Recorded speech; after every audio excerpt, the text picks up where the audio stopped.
பழமுதிர் சோலையில் அழகிய மாமையில் பழகிய நடையதை பாடிடவா திருமுருகாவென உருகிடும் சேவலின் சேதியை செவியெங்கும் சேர்த்திடவா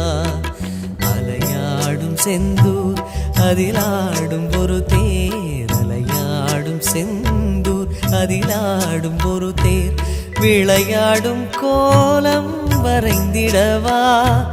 வெல் என்று சொல்லி வேல் ஒன்று செல்லும் வெல் என்று சொல்லி வேல் ஒன்று செல்லும் சம்ஹார பாவம் பாடிடவா பாடாமல் என் ஆசையாரிடுமா முருகா முருகா